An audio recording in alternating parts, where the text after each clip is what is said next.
Facing a massive influx of uninvited immigration, Texas Governor Greg Abbott announced his intention to challenge Plyer versus Doe, the Supreme Court decision mandating states to educate all children, even those who are undocumented. With unauthorized crossings expected to triple in a matter of weeks after the Biden administration revokes Title 42, Abbott contends the corresponding cost to Texas taxpayers will be unsustainable and unaffordable. Panel, is Abbott's position practical or simply cruel, as his critics suggest? I throw that question to you, Holly. Well, I don't think Governor Abbott is trying to be cruel. I think the point that he's trying to make is that it is the federal responsibility to control the border and make sure Texans and other members of the United States are safe. As we stand, we have a very chaotic situation at the border. We've got, this flow of criminal elements along with people who want to be here legitimately. But the point he's making is that while the federal government is supposed to be protecting that border, they're leaving the burden of the uncontrolled border on the backs of state taxpayers. And, we're on the hook to educate all these children that are coming through. What he's suggesting, I believe, in this move is that, if the federal government's going to allow all these extra people to come in, then the burden needs to be spread a little bit more and shouldn't be on the back of the Texas taxpayers. Chow Win, you are an incredibly successful and productive immigrant, so I'm going to allow you to throw your 2 cents in here.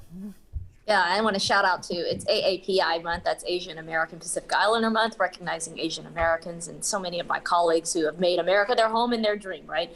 So here, we're talking about children here getting an education. You don't want a bunch of children, undocumented children, not getting an education, not being literate. I mean, heck, even Governor Perry offered lowered state education and lowered financial aid for undocumented immigrants and children so that they can get an education and be productive citizens in this country. I think this is just another way to ride on the coattails of this leaked document in the Supreme Court, and it's more political theater on Abbott's part.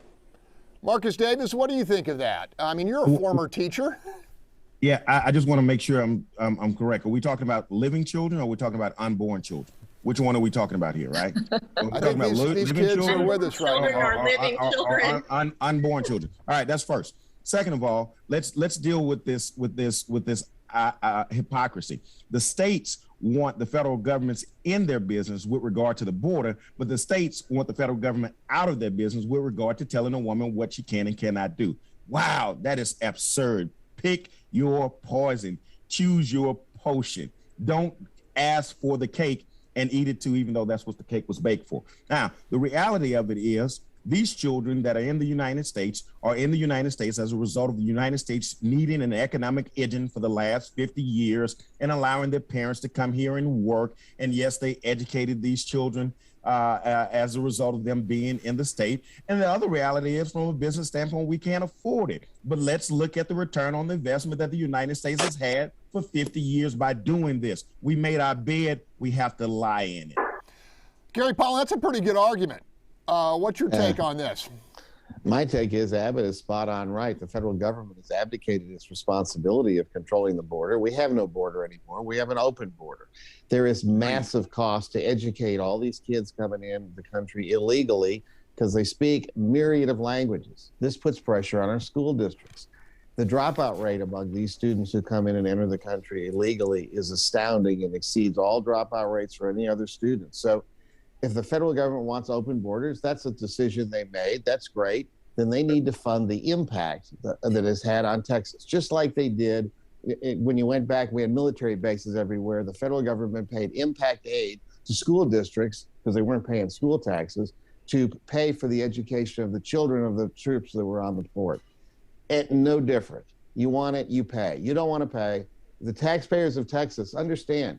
Our taxes are out of control, Marcus. Look at your property taxes. Look what you pay for the school district every year. Those are going to have to double or triple if we have 6 billion illegals entering the country in the next year. Then what's going to happen when we fully open the border? Crazy. All right, last 45 seconds to Tamara Bell, who also brought her talents to the classroom, but also sees neighborhoods not getting all the resources they need. Even if they gave him the money, hell, he could refuse it. Why we don't have Medicare for all? Why we don't have health care? Because he refused the Medicare. Why, when they looked at paying off students' debts, he refused to take the money to help pay off students' debts. Even if they sent the money, he would say, I ain't taking it. So what difference would it matter? The federal government has offered to help in other scenarios that he don't support, and he just say, Texas refuses the money. So this is just gonna be the same thing. Oh, well, we don't want the money. We not taking it. Give me a break. And she's talking about the money for health care for living children, not the ones that are unborn. And that's not accurate, because we have a deal with the federal. No, real quick, Gary. The federal government. We have a deal with the federal government that was just ratified by the Biden administration that helps funds our Medicaid, not Medicare, Medicaid. Medicare is for old people like us.